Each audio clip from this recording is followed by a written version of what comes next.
Listo, ahora sí, Gabriela, vamos a darle paso. Ahora ya la estamos viendo todos. Bienvenida, Gabriela, a nuestro canal. Muchas gracias, buenos días. Bueno, a ver, el tema con usted es muy interesante porque usted es especialista en medicina forense y nos parece súper necesario conocer desde la visión del experto todo lo que ha ocurrido con el caso de María Bernal. Según lo que usted conoce, mi estimada Gabriela, ¿cuál es su criterio sobre el hallazgo del cuerpo de María Bernal? Bueno, cabe recalcar que es parte de una investigación, digámoslo, seria y aparte de las noticias, aparte de los reportes de medios de comunicación, yo no he tenido acceso a los informes porque mi trabajo, obviamente, y para estar aquí, no es en fiscalía como tal.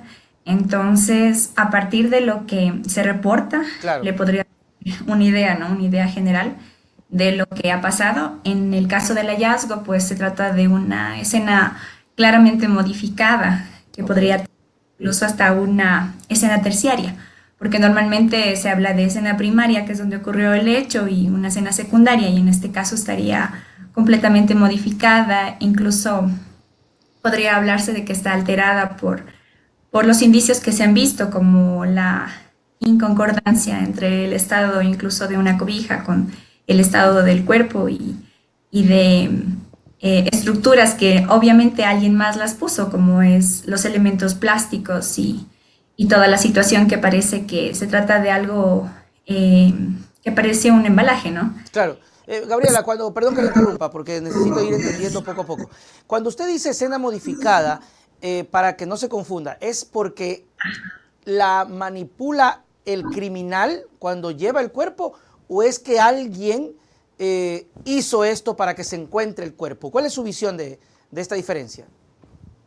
Claro, o sea, en este caso es muy difícil encontrar una diferencia porque prácticamente no sabríamos exactamente qué fue lo que sucedió, ¿no? Pero aparentemente para las cosas o para la movilización y en el tiempo, en las fechas, tuvo que haber alguien más que el sospechoso en este caso para participar de una movilización, en este caso del cuerpo, que sería la principal modificación de la escena, Ujú. porque en como se empezó realizando las experticias, digámoslo, en la escena primaria, que es en este lugar de la policía, en este edificio, ahí ya se recabó los indicios con el luminol, que fue Ujú. donde se estableció que habían elementos hematológicos, es decir, de Ujú. sangre, pues que había sido también limpiado.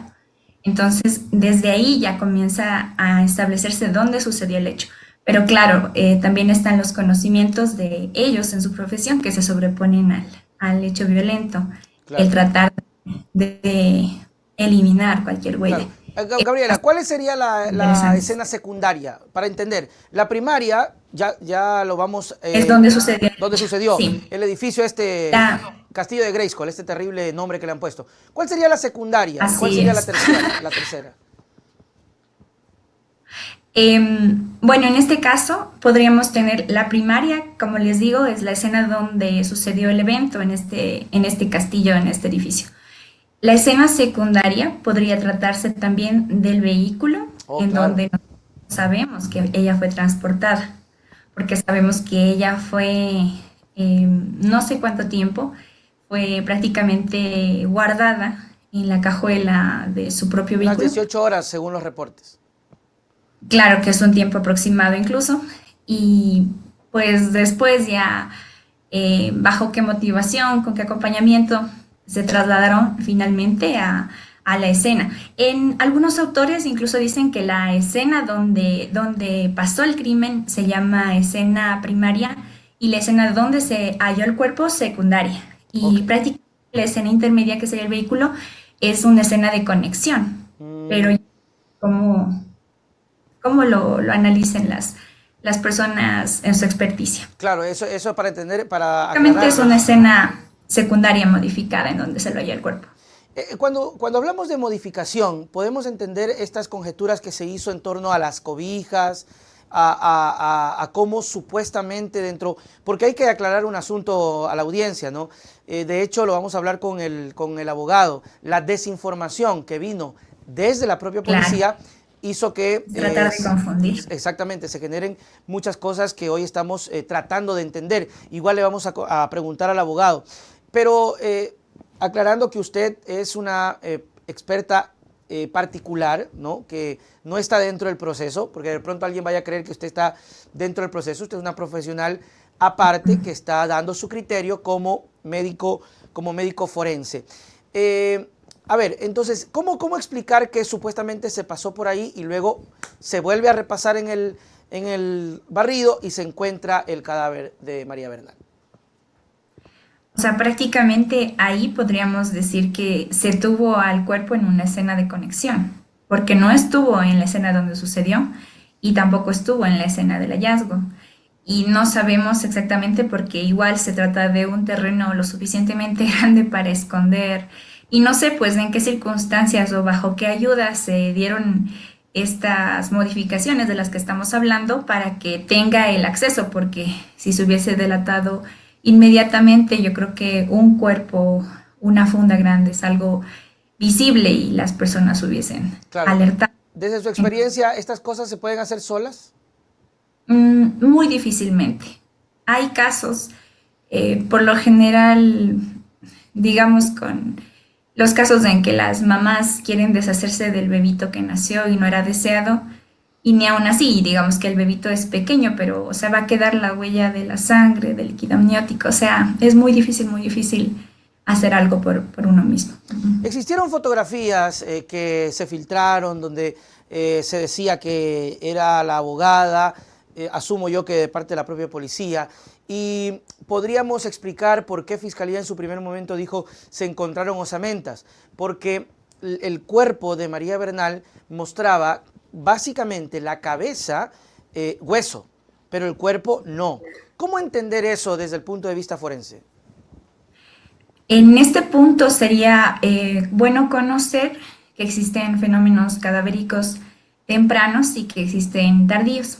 Entonces, los fenómenos cadavéricos son prácticamente la transformación que va a tener el cuerpo de lo que lo conocemos, de una muerte cercana a un cuerpo ya que va a avanzar y se va a volver materia orgánica.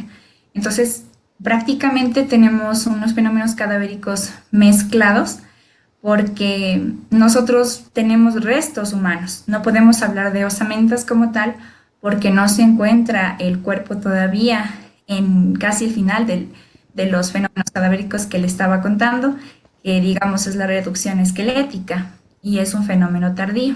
Entonces, a breves rasgos, le explico los fenómenos tempranos. Nosotros tenemos el enfriamiento, la rigidez, las livideces, que también es algo que hay que destacar porque aparecen a manera de manchas como amoratadas y a veces las personas piensan que fueron golpes, pero en realidad es el estancamiento de la sangre porque ya no circula y se vuelve en los sitios de declive donde el cuerpo ya está reposando, se vuelven grandes extensiones de color violeta o morado.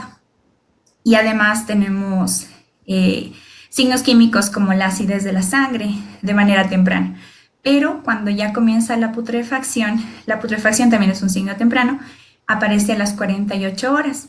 Entonces nosotros comenzamos a observar el cambio del color de la piel, incluso la aparición de la mancha verdosa en el abdomen, en unas fotografías que pues estaban circulando, se miraba cómo se formaba esta mancha o como ya estaba bien formada por el tiempo de putrefacción del cadáver en el caso en cuestión. Y también, o sea, todo esto es producto de las bacterias, ¿no? Producto de la fermentación. Entonces, la putrefacción da lugar a subperiodos y uno de estos periodos, pues, va a ser el periodo colicuativo, primero el periodo de hinchazón, de enfisematoso. Y claro, como les digo, es un proceso, pero no significa que en todos los cuerpos vaya a ser un proceso ordenado, porque depende de dónde estén, depende de la temperatura. Pero eso, Gabriela, perdón que le moleste, pero eso justificaría el tema de que solo la cabeza esté así. O sea, ¿puede darse el caso? Sí, podemos encontrar en el reporte que escuché del hallazgo, decía que la cabeza incluso se había encontrado enterrada. Entonces, el grado de descomposición del cuerpo equivalía para los 11 días, me parece, del hallazgo desde el reporte de la... Pero claro, como dice usted, la parte de la cara, la parte del rostro es prácticamente un cráneo. Eh, no, no estaba claro en las fotos, como le digo, yo no accedía al expediente ni al protocolo de Sí, la sí, sí, autopsia. claro. La parte del cuello, que es algo súper importante para establecer la causa de muerte. Pero la parte del cráneo resalta mucho el hecho de que presenta esta coloración violácea, esta coloración rojiza, que sabemos que es producto de la impregnación de la sangre a nivel del hueso. Y eso significa que hubo un golpe, y como se establece también en la causa de muerte, el traumatismo cráneoencefálico. Entonces, nosotros podemos atribuir, y perdón que me haya dado tanta vuelta, a la antropofagia cadavérica, porque desde el momento que el cadáver comienza a descomponerse, el olor atrae a los insectos principalmente. Ok. Y para que sea tan rápido el proceso, probablemente se trató de la ayuda de depredadores, roedores, de pronto animales que estaban cerca, porque tengo entendido que es un campo. Claro que había también el reporte que estaba con plástico, Claro. la cara, pero igual eso no es impedimento para que los animales pues Sí. hagan un proceso natural. Entonces, claro, se miraba, ¿no? Está, digámoslo, aunque no está tal vez descrito como eh, putrefacción y un estado mixto con Claro. la exposición esquelética, pero no es un periodo de reducción esquelética, como le decía al inicio, sino más bien es un periodo de una mezcla de fenómenos, de una Ok, y bueno, eso es interesante porque empezaban a surgir muchos rumores acerca del hecho y es bueno saberlo de parte de personas que saben de este asunto para esclarecer. Igual vamos a conversar con el abogado más adelante también y esto deberá formar parte del proceso con las personas que están dentro de la investigación. Esto es una opinión por fuera de lo que se puede observar, de lo que se puede ver y porque creo que debemos continuar haciéndolo, este ejercicio democrático. Gabriela, ¿crees tú que se entregó el cuerpo demasiado rápido? eh, se entregó de parte de quién? A la familia, para allá el sepelio y todo. Fue rapidísimo, pac, pac, pac, estrangulamiento, supuestamente luego dijeron el trauma y Ya. ya, vayan a hacer Ya dependería de las autoridades en este caso, porque como no sabemos exactamente, no estoy auditando tampoco el caso, no sabría decir si es que Pero, se por hicieron, ejemplo, desde su experiencia con porque estos tipos de casos, ¿se puede hacer rápido o se tiene que ir minuciosamente descartando muchas cosas? Esa era la pregunta. claro, o sea, en el caso de haber realizado la autopsia médico-legal conforme dice el protocolo, pues se toma de 1 hasta 4 horas según el Ok, caso. Casos que son ya emblemáticos o mediáticos, hay que tener pues mucho más cuidado. Entonces, en la autopsia médico-legal también se toma el examen, las muestras para el examen toxicológico, también las muestras para ADN en el caso de requerirlo. Claro que la limitación con un cadáver en putrefacción es que ya no se puede tomar el ADN de las partes más superficiales. Pero aparte de esto, si es que necesitábamos saber alguna prueba molecular más, yo no sé, pero todo tiene que ser claro. pedido por el... O sea, se me ocurre de pronto, no están conformes con la identificación por el tatuaje y no quieren esperar a hacer el ADN en el hueso, sino que quieren ADN mitocondrial del cabello. O sea, cosas más sofisticadas para mandarle a otro país que aquí no haya. Algo así, pero sin embargo, si es que hay todos los elementos, si es que el laboratorio de ADN de Fiscalía o del Servicio Nacional de Medicina Legal y Ciencias Forenses dispone eh, de los reactivos y de toda la cantidad de cosas que se necesita para llevar adelante la investigación, pues considero que el tiempo, aunque no he visto el protocolo y cuánto se demoraron, pues estuvo en lo indicado. Más Claro. sin embargo, si es que faltan datos, no está claro, de pronto exámenes o si quieren saber, aunque sea muy difícil, toxicológico, se me ocurre toxicológico del cabello Ujú. y tal vez no recogieron la muestra, o sea, en ese caso, no sé, sería súper, súper incómodo hacer una exhumación y revivir el dolor Claro, y poder claro. decir que A sí, eso que se entregó íbamos. el cadáver muy pronto, pero todavía no hay esas conclusiones. Claro, a eso íbamos más que todo porque la gente, nosotros como espectadores, como ciudadanos, básicamente analizábamos eso, ¿no? El caso era es de conmoción nacional y fue tan rápido, pero bueno, es interesante saber que podría y que se puede y que según si se cumplen los protocolos, pues ya, ahí está y listo. Gabriela, Claro. siempre desde el punto de vista, desde su profesión, el caso en sí, es un caso que amerita muchísimo más tiempo, se ha pronunciado ya la Asamblea para hacer una comisión de investigación. Usted ha dicho algo cierto, que me parece que tal vez sea el siguiente paso, pero muy doloroso, que es la exhumación del cuerpo. Tal vez van a llegar a eso y va a revivirse, obviamente, escenas. Pero hay que llegar hasta las últimas para poder averiguar qué fue lo que pasó. Dentro de su análisis de lo que ha visto, de lo que ha escuchado, ¿qué cree que pasó? En, digamos, un poco de teoría del caso, Sí, que no es mi área, estoy invadiendo la ok. siguiente entrevista. Pues es evidente que hubo un sometimiento producto del maltrato, de la pelea que haya sido.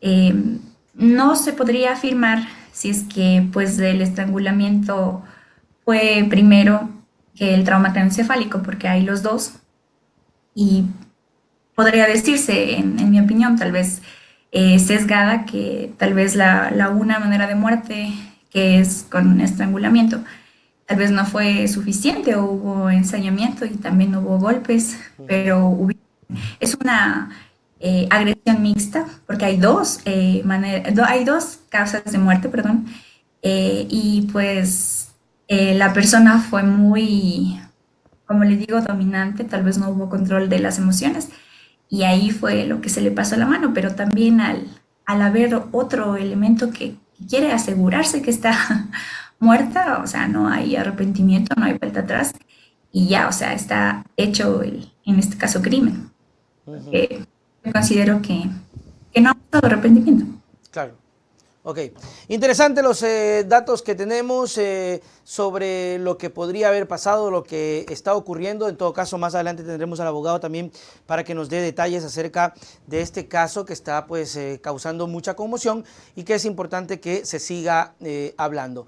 Yo sé que no es su área, yo sé que de pronto, como decía, usted puede invadir ciertos aspectos, pero más allá de todo quisiera su criterio como ciudadano. ¿Cree que el gobierno hizo lo correcto en el caso?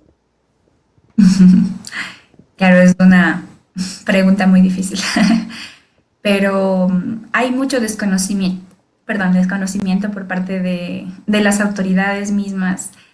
Yo no sé si tal vez es falta de asesoría, porque las personas expertas en cada área pues están, no sé si es parte del ocultamiento de los datos que han habido, y las circunstancias contradictorias, como las bajas de las personas sin saber los motivos, ¿no? En las altas cúpulas y todo eso, o sea, hace ver como al gobierno, no sé, tal vez protegiendo algo, pero en realidad no se sabe por el grado de dificultad que hay para hablar de esto, por los nombres todavía que pueden estar comprometidos y todas las Claro, yo sé que circunstancias sí, entiendo muy bien que el tema es muy de delicado y es protección. complejo. Eso está Sí, completamente sí, sí. entendido, es difícil, no es nada fácil Pero y, claro, y sí han habido metidas de pata también, como declaraciones y cosas que sí se han salido de su lugar, y eso sí creo que nos han en mucha manera pues hecho pensar en qué está pasando con los de arriba. ok, listo. Gabriela Narváez, muchísimas gracias por su tiempo. Yo sé que ha sido muy complicado y seguirá siendo, pero hay que seguir. Gracias, Gabriela, por haber estado con nosotros. Sus palabras para despedirnos. Muchas gracias igual a las personas que se sigan manteniendo informadas por fuentes que sean imparciales, en este caso, pues, y nada, pues que tengan un buen día. Gracias, gracias, Gracias. Gabriela. Gracias. Chao, chao. Muy bien, ahí estuvo nuestra primera invitada de la mañana del día de hoy.